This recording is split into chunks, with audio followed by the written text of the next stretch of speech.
투자자산에서 유가증권을 다 봤어요. 매도가능증권 평가 처분 받고 만기보유증권은 취득 이렇게 봤습니다. 그 다음은 61번 문제로 갈게요. 61번은 투자 목적 토지를 취득했다라고 하는데 여기서 중요한 거는 투자 목적입니다. 토지가 중요한 게 아니라 투자 목적이 중요해요. 회계에서는 뭐 부가가치세도 살짝 배웠으니까 차이를 보면은 부가가치세에서는 왓이 중요하죠.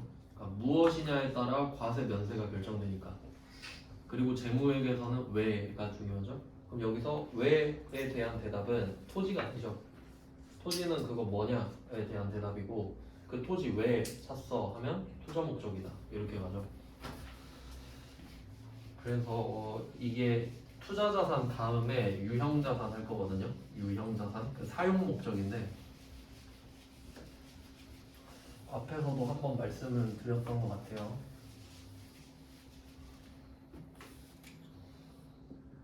토지랑 건물을 샀을 때 목적을 제가 파란색으로 써볼게요. 목적이 사용 목적이랑 엄밀히 말하면 사용 목적이 아닐 때 정도로 나누는데 그럴 수 있겠죠. 토지랑 건물을 내가 직접 사용할 목적으로 살 수도 있고 그게 아닐 수도 있는 거예요.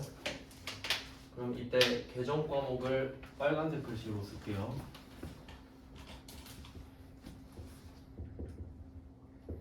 일단 사용 목적부터.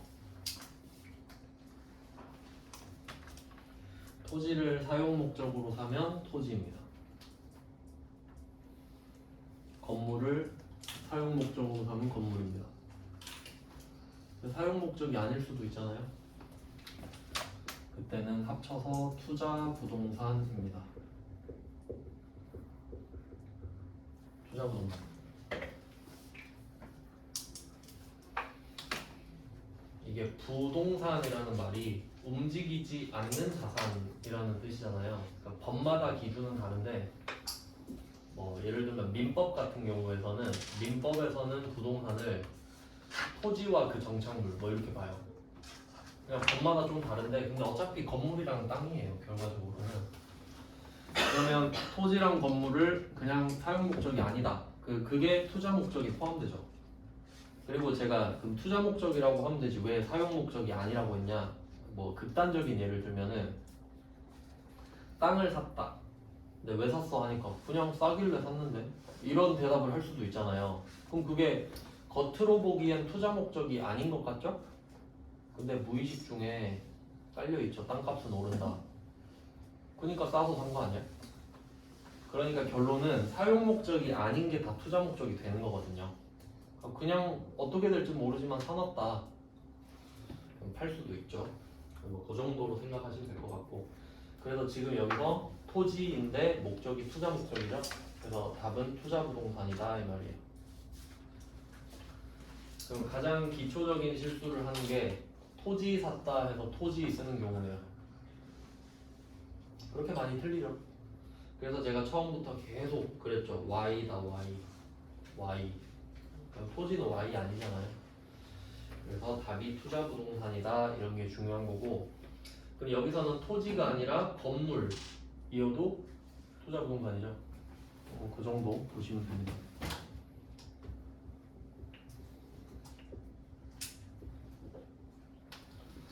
그래서 답이 투자 부동산이고요. 4억 5천만 원.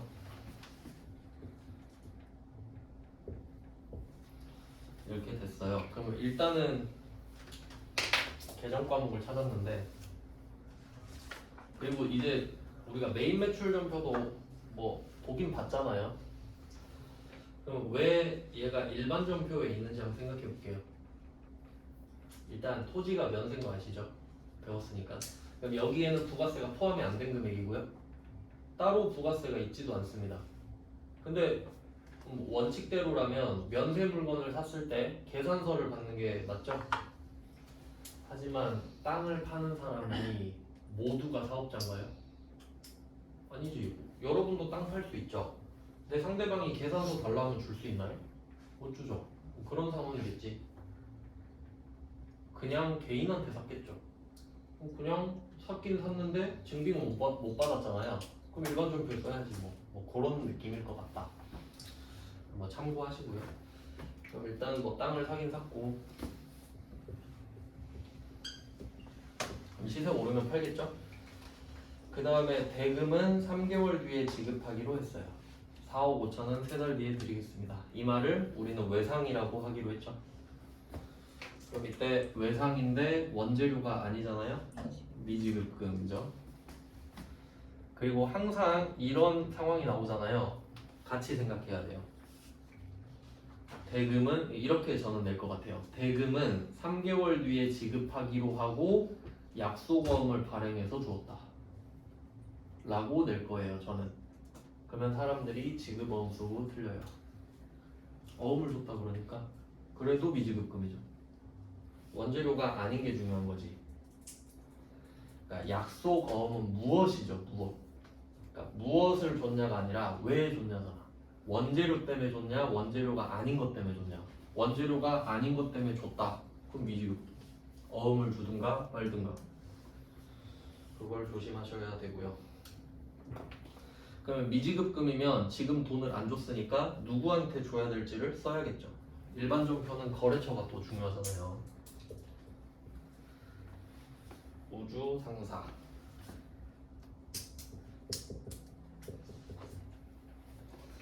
그러니까 일반전표는 거래처가 중요한데 이제 그 이유가 우리 매입 매출 전표도 그 입력은 안 했지만 대충 한번 봤잖아요, 문제를. 매입 매출 전표는 매입과 매출을 할 때 쓰거든요. 그러면 매입과 매출이라는 행위는 반드시 상대방이 있습니다. 맞죠? 그러니까 매입 매출 전표는 거래처를 무조건 써요. 그러니까 제가 거래처 이야기 따로 안 했죠. 왜냐면 거래처를 써야 되니까 그냥 다 써야 되면 말할 필요 없잖아요. 근데 일반 전표는 대상이 없을 수도 있어요. 대상이 없다라기보다는 거래처를 쓸 이유가 없을 상황이 많다는 거지. 그러니까 지금 땅을 사고 있는데 만약에 내가 이 4억 5천을 일시불로 현금을 딱 줘버렸다. 그럼 난 이 사람이랑 이제 볼 일 없죠. 그럼 거래처를 쓸 이유가 없잖아. 근데 지금 4억 5천을 안 줬잖아요. 그럼 누구한테 줘야 될지 적어놔야 되죠. 그러니까 그럴 때만 쓴다 이거지 일반 전표는. 그러니까 매입 매출 전표는 거래처를 항상 쓰니까 그냥 쓰면 되고 일반 전표는 안 쓸 때가 더 많으니까 써야 될 때만 써라 이 말이잖아요. 일반 전표는 거래처가 없는 경우가 많다. 그 다음에 취득세 2천만 원. 취득세는 세금으로 해석하는 게 아니라 취득세를 왜 내나요? 이렇게 물어봐야 되죠. 취득하려고. 그럼 취득 부대 비용이죠. 플러스 2천. 취득 부대 비용은 합치죠. 보통 예금에서 이체를 했대요.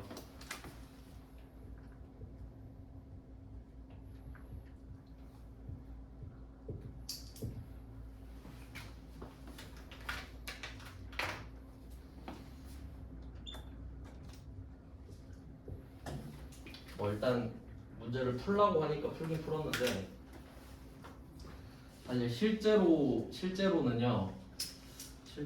이렇게 쓰면 안 돼요. 원래는. 왜냐면 지금 사건 두 개죠. 내가 땅을 산 건 우주상사죠. 근데 취득세를 우주상사한테 냅니까? 아니지. 이거는 저기 그 구청 가서 내야 된단 말이죠. 지방세니까. 그러니까 이 4억 5천이랑 2천은 따로 적어야 되거든요. 근데 그러면 문제가 너무 단조로우니까 두 가지 사건을 합쳐서 내는 거예요. 그냥. 그러니까 실제로는 이렇게 회계 처리를 할 일은 없지. 그래서 약간 좀 출제자가 민망할 때 쓰는 말이 뭐냐면 그 위에 60번 문제 있죠. 아까 풀었던 거. 60번 문제 보면은 문제 마지막에 하나의 전표로 입력할 것 있잖아요. 그러니까 이게 그 뜻이야. 나도 알아. 억진 거 알아. 근데 그냥 해봐. 이런 뜻이에요. 실제로는 말이 안 되잖아요. 상대가 다른데. 그냥 그러려니 하시면 돼요. 그래서 여기서는 토지라고 나왔지만 토지가 아니라 건물이어도 답이 투자부동산이다. 이 정도까지 확인하시면 되고, 그리고 지금은 그냥 대놓고 투자 목적이라고 말했잖아요. 근데 이거는 너무 쉽게 준 거고요. 저 같은 경우면 이렇게 낼 수도 있을 것 같아요. 수익형 오피스텔을 샀다. 그럼 그게 수익형 오피스텔이라는 말을 풀어서 생각하면 투자 목적 건물이잖아요. 그런 식으로 낼 수 있다는 거지. 네, 뭐 충분히 그럴 수 있죠. 네, 그래서 61번은 투자부동산이고요. 요것도 이때쯤에 좀 처음 나왔던 걸로 기억하네요. 그래서 제가 이거 나오기 전에도 맨날 그 말 했었거든요. 이거 투자 목적으로 되면 투자부동산이다. 많이 틀릴 거다. 토지 보고 토지하지 말아라. 많이 했었지. 결국은 나왔고. 이제 62번. 62번, 63번, 64번은 제가 세트로 넣었거든요. 그나마 이게 좀 중요해요. 왜냐면 얘는 퇴직금이거든요.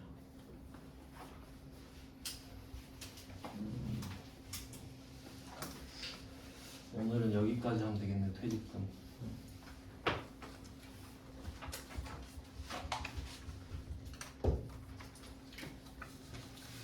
그러면 한번 지금 배운 주제를 생각해보면 유가증권, 투자부동산, 퇴직금 이렇게 크게 세 개거든요. 주제가. 근데 뭐 앞에서도 말씀드렸다시피 유가증권은 반드시 살 필요는 없어요. 뭐 굳이 꼭 사야 되나? 약간 이런 느낌이고, 그 다음에 투자부동산도 마찬가지 아닌가요? 삼성전자가 꼭 땅 투기해야 됩니까? 뭐 그런 거 아니죠. 그러니까 이 위쪽은 굉장히 투기성 느낌이 좀 있어요. 그러니까 반드시 할 필요는 없어. 그 다음에 이제 할 주제가 퇴직금이라 했잖아요.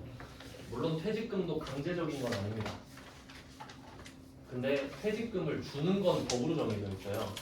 그러니까 퇴직금을 직원한테 주는 건 법으로 정해져 있는데 우리 회사 입장에서 이 퇴직금을 대비를 할 거냐 말 거냐 이야기를 하는 거예요. 근데 대비를 안 해도 주긴 줘야 되거든요. 근데 대비를 해놓으면 더 좋겠지. 뭐 그 정도 이야기 하는 거거든요. 그래서 뭐 퇴직금 하면은 뭐 어떻게 할 수 있냐면 일단 퇴직금을 주는 건 법으로 정해져 있습니다. 그러니까 우리 직원이 퇴사를 하면 퇴직금 줘야 됩니다. 맞죠? 그 근로기준법은 강행 규정이라서 만약에 각서를 쓴다고 할게. 예를 들어서 지금 최저시급이 한 9,000원 얼마 되죠? 8,000원인가? 9,000원. 많이 올랐네요. 여러분 공부 안 하면 항상 최저시급 받아야 돼요. 9,500원이라고 할게요. 근데 만약에 내가 뭐 편의점 알바를 하려고 하는데 저는 실제로 그랬었어요. 그 점장이 여기 안 바빠. 그리고 나 좀 힘들어. 나 좀 조금만 줄게. 이랬거든요. 편의점 2,700원 받고 있었다 내가. 그럼 9,500원인데 점장이 막 불쌍하게 와가지고 8,000원만 줄게. 대신 각서 써줘. 이럴 수 있지. 그래서 내가 그냥 안 바쁘다니까 8,000원만 받고 할게요. 이럴 수 있죠. 각서 쓰고. 근데 내가 여길 나왔어요. 근데 이거 근로기준법 위반이잖아. 최저시급이란 말이 왜 최저시급이에요? 최저니까. 그럼 내가 나와가지고 저기 노동부 가요. 그래서 이거 말하면은 다 돌려받을 수 있죠. 각서 필요 없어요. 강행 규정이 이런 거예요. 그러니까 근로기준법은 무조건 지켜져야 돼요. 둘이 무슨 이야기를 했든 간에. 그러니까 퇴직금 안 받기로 각서를 써도 받을 수 있다는 소리지. 뭐 그런 내용이에요. 그러니까 근로기준법도 좀 알아놓으면 좋죠. 그럼 일단 어떤 회사는 퇴직금에 대한 대비를 안 할 수도 있죠. 그러니까 대비를 안 하고 있다가 직원이 퇴사를 하면 그때그때 주는 회사도 있을 거 아니에요. 그냥 그때그때 그냥 모아가지고 주고. 근데 대비를 하는 회사도 있겠죠. 이런 회사 다니는 게 좋겠죠. 당연히.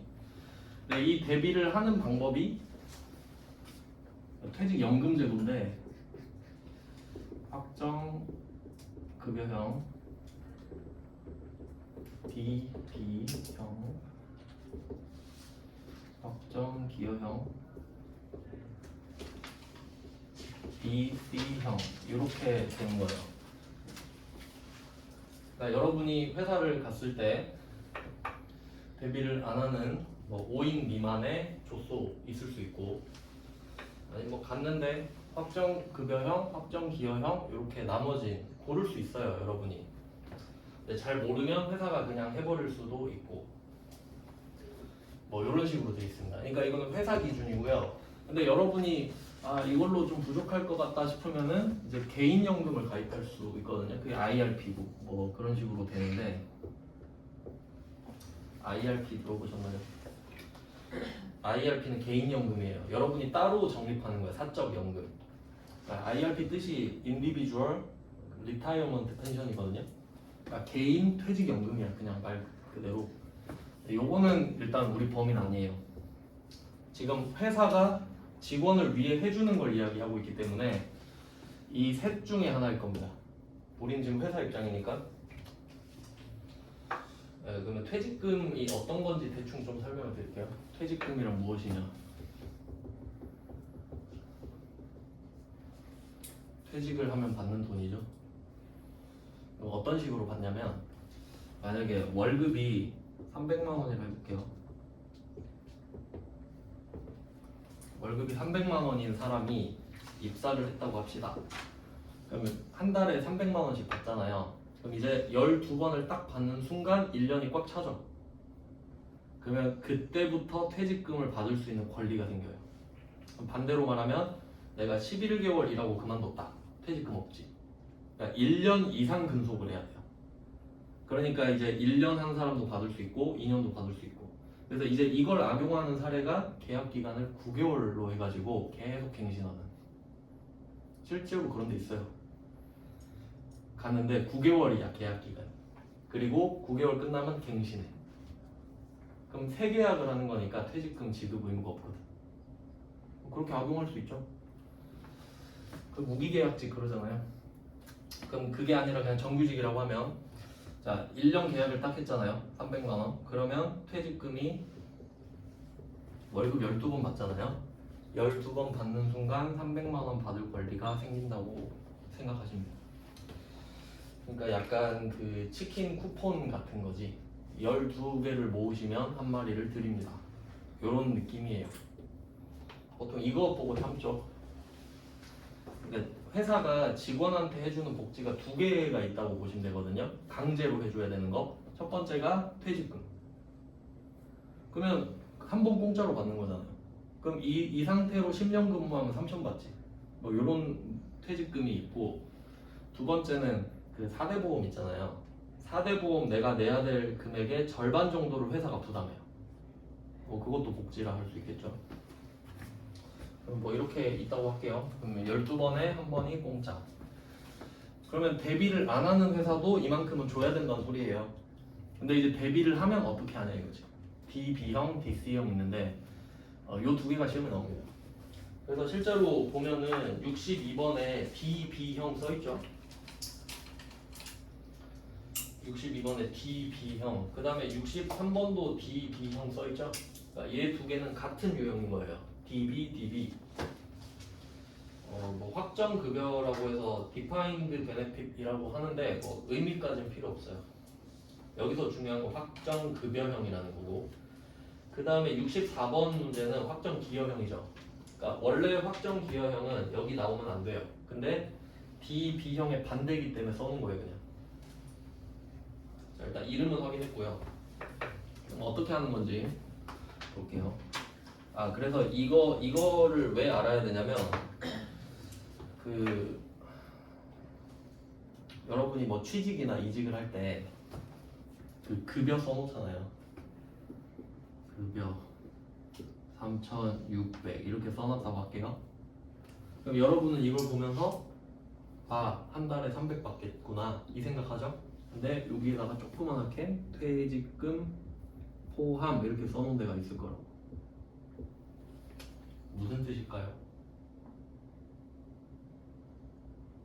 3,600을 13으로 쪼개겠다는 소리예요.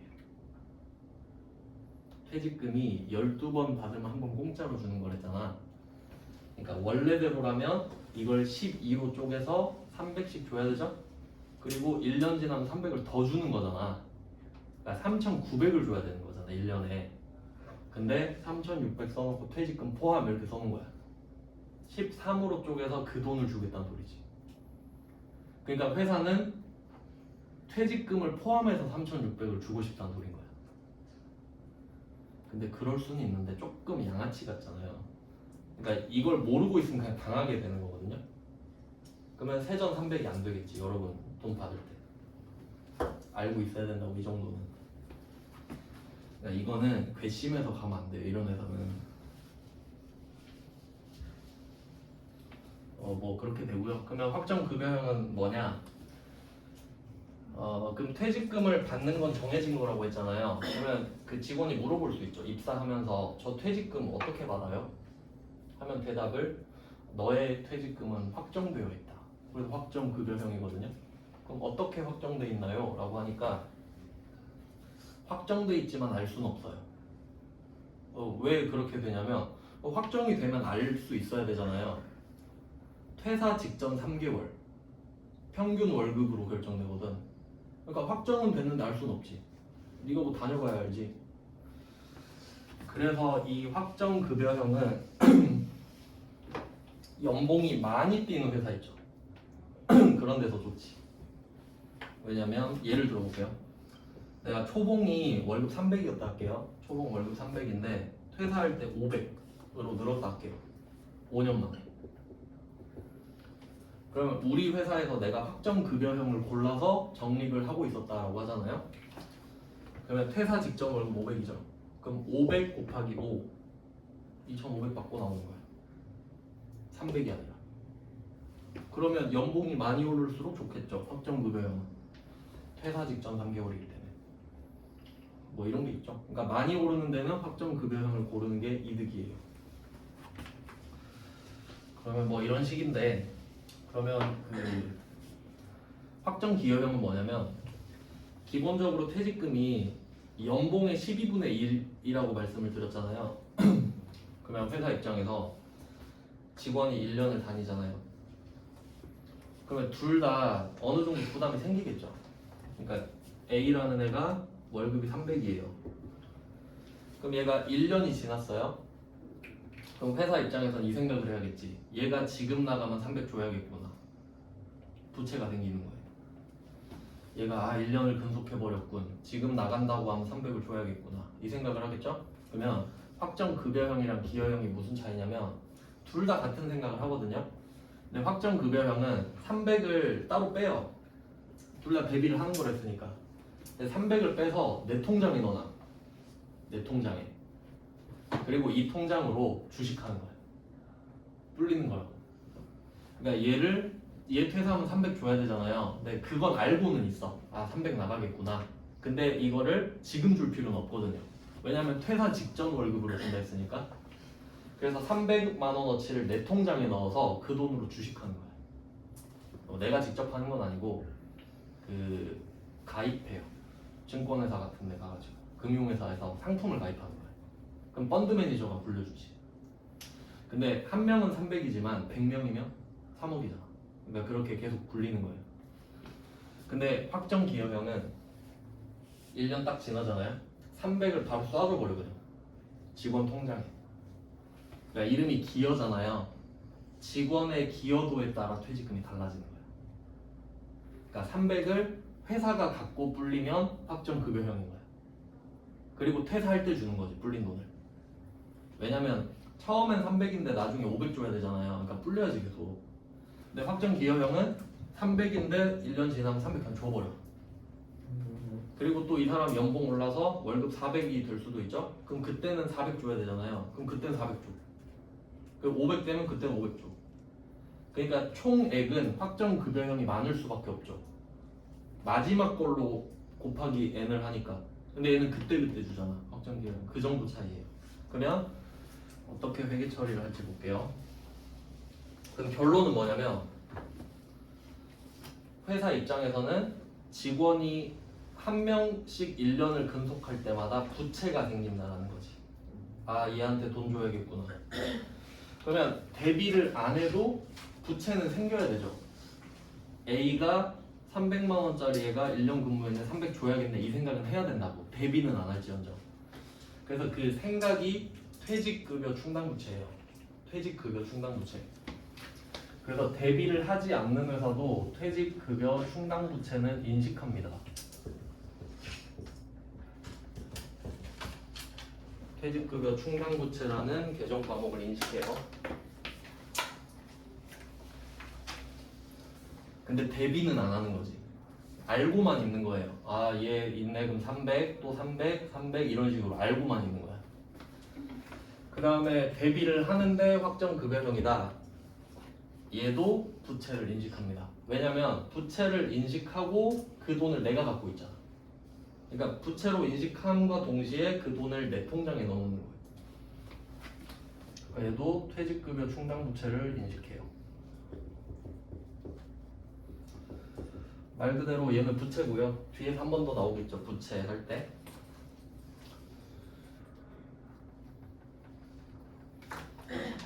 그러면 확정급여형은 부채를 인식하는 건 똑같죠? 근데 거기에다 대비까지 하잖아요. 그럼 그 대비하는 게 통장이 또 하나 따로 있는 거예요. 그게 퇴직연금 운용자산이에요.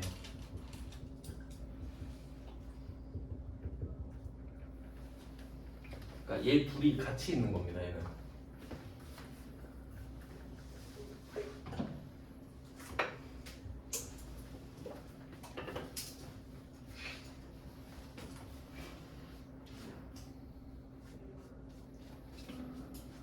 그 다음에 확정기여형 가볼게요. 확정기여형도 1년 지나면 300 줘야겠다, 400 줘야겠다 생각한다 그랬죠. 근데 얘는 1년마다 줘버리잖아요. 그러니까 얘는 퇴직급여 충당부채를 인식할 이유가 없어. 인식하고 바로 주니까. 그러니까 인식하기 전에 줘버리는 거예요. 그냥. 그러니까 얘는 그냥 아무것도 없습니다. 퇴직급여 충당부채 없어요. 그냥 주면 되거든요. 그러니까 이름 보시면은 퇴직연금 운용자산은 그러니까 300을 줘야 된다고 생각함과 동시에 그 300을 내 통장에 넣잖아요. 그러니까 회사 입장에서는 자산이지. 자산. 그럼 퇴사하면 여기서 꺼내주면 되겠지. 금액이 비슷할 거 아니에요. 근데 기여형은 부채를 인식하려다가 그냥 줘버리잖아. 그러니까 1년마다 해결을 해버리니까 얘는 부채가 없지. 그냥 줘버리면 끝나니까. 그래서 얘는 비용 처리가 돼요. 그때그때 주니까. 그래서 얘는 비용 처리를 해요. 500번 또는 800번 퇴직급여.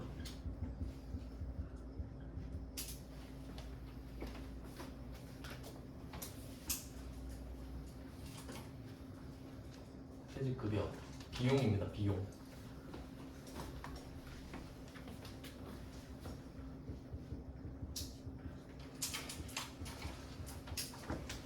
요 정도 정리하면 되고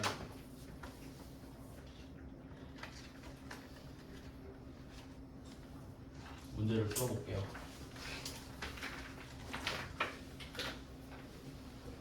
62번 보겠습니다. 62번 동진상사는 영업부 임직원의 퇴직금에 대하여 확정급여형 퇴직연금에 가입하고 있다. 12월분 한 달에 한 번씩 내나 봅니다. 퇴직연금 납입액 그러니까 얘는 12월분치 직원들 거 모든 직원들께 합계가 550만 원인가 봐요. 이걸 보통예금에서 이체했다고 하니까 우리 통장 보통예금 입출금 통장에서 돈이 나가겠죠.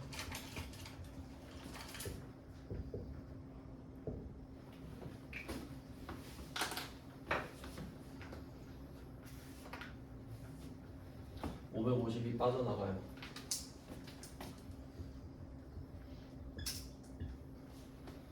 그러면 이 돈이 퇴직연금 운용자산으로 넘어가는 거거든요. 그러니까 결론은 확정급여형 나오면 퇴직연금 운용자산이다 라는 소리죠.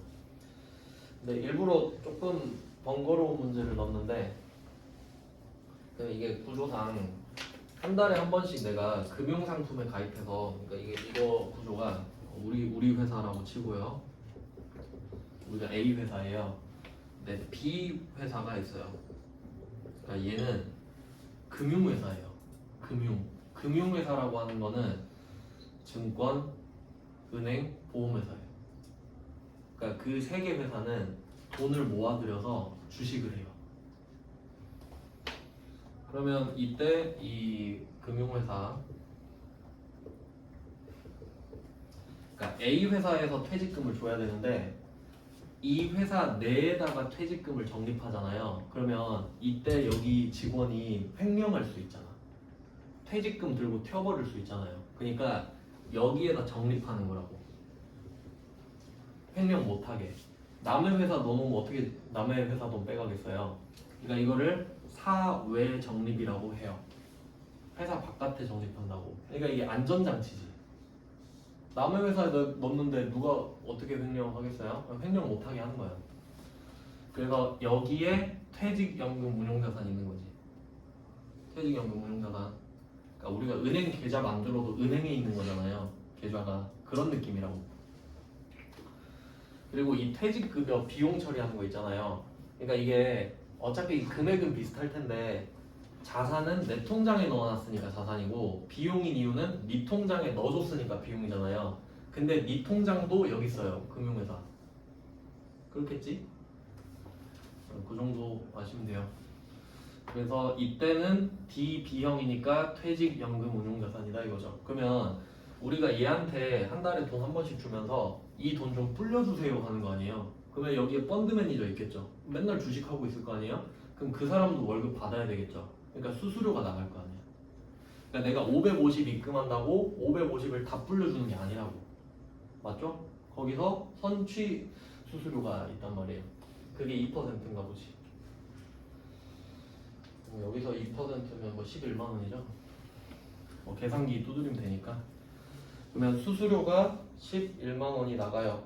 그 계정 과목은 수수료 비용.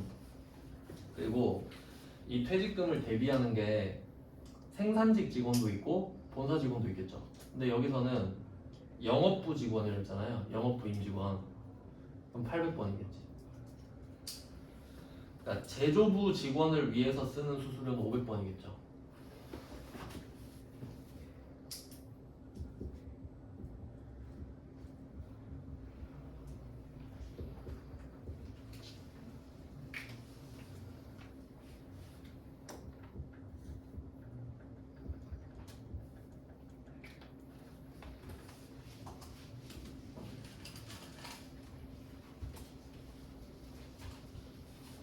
네, 11만 원은 그 직원도 주겠죠. 그 회사도 돈 벌려고 하는 거니까. 왜 나머지 금액이 퇴직연금 운용자산입니다.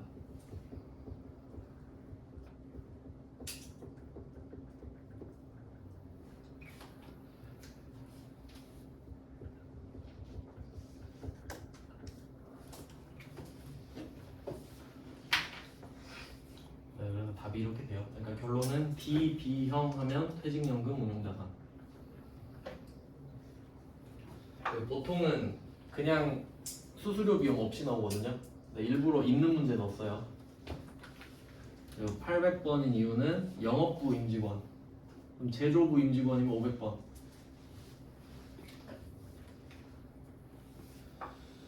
네, 이렇게 되겠습니다. 이것도 뭐 직원 복지라고 할 수 있겠죠. 어떻게 보면 덜 불안할 거 아니에요. 그 다음은 63번으로 바로 가겠습니다. 그럼 우리가 여기 퇴직연금 운용자산에 뭐 539만 원 이렇게 들어갔을 거 아니에요. 539만 원. 잘 불려주세요 이렇게 했어요. 근데 얘가 열심히 불려서 이자를 받아온 거지. 그거예요. 63번이 확정급여형 퇴직연금의 운용수입 이자거든요. 이 이자 30만 원이 발생했대. 그러면 퇴직연금 운용자산에 30만 원이 플러스 되겠죠. 그럼 그렇게 하면 돼요. 바로 이어집니다. 퇴직연금 운용자산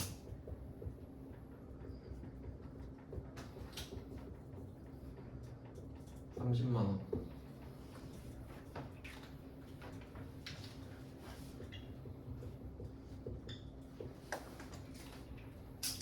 그러면 30만 원이 증가했어요.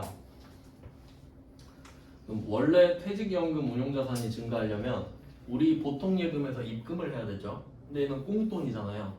이자 수익입니다. 이자 수익 때문에 30이 는 거니까.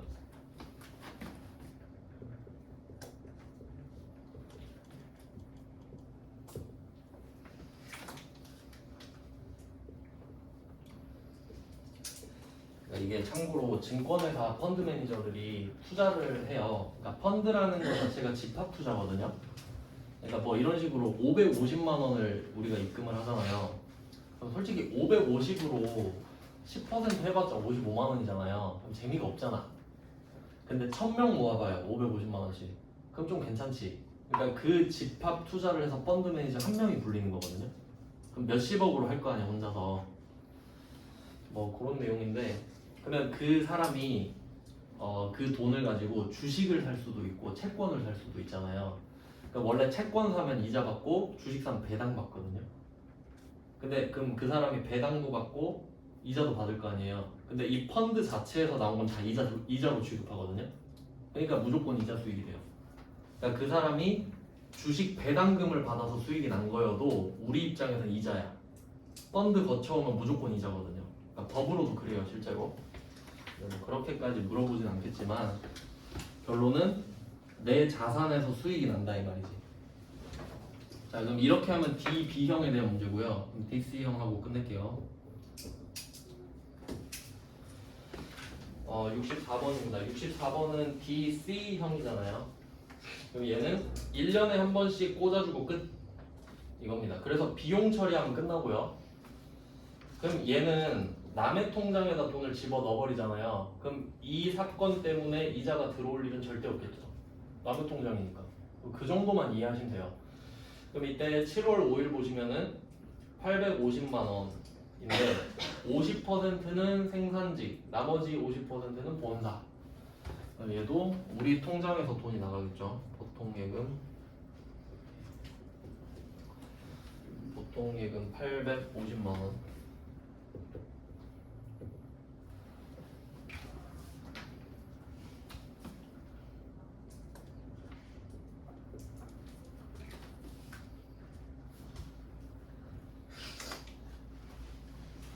그 다음에 차변은 남의 통장에 돈을 쏘는 겁니다. D, B형은 내 통장에서 내 통장으로 옮기는 거죠. 근데 얘는 내 통장에서 남의 통장으로. 그러니까 비용. 생산직 500번, 본사 800번. 그래서 500번 퇴직급여랑 800번 퇴직급여가 반반씩 나오면 돼요.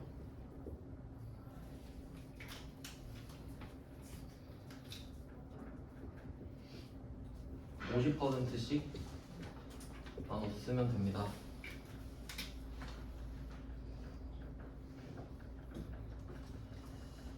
그래서 제가 이거 스토리를 좀 말씀을 드렸는데 이거를 문제를 잘 낼 수밖에 없는 게 뭐냐면요. 그러니까 만약에 여러분이 이 이야기를 안 들었잖아요. 그럼 위에만 본다고 해봐요. 한 글자 차이 나거든요. 확정급여형, 확정기여형.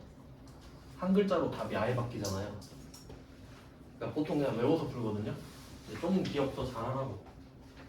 그러니까 확정급여형을 기준으로 외우시는 게 나을 것 같아요. 확정급여형은 너 퇴사할 때 줄게. 대신 그때까진 내가 갖고 있다가 네 돈 좀 쓰자, 불리자. 그러니까 퇴직연금 운용자산이지. 그러니까 이자도 붙지. 대신 이거 불려서 나중에 더 많이 줘야 되니까. 그럼 나중에 퇴직연금 운용자산 빼서 주겠죠. 뭐 그런 식이라는 거지. 그래서 나중에 퇴직급여 충당부채 한 번 더 나오거든요. 그때 한 번 더 연결해서 설명드릴게요. 그래서 오늘은 이렇게 하면 투자자산이 다 끝났고요.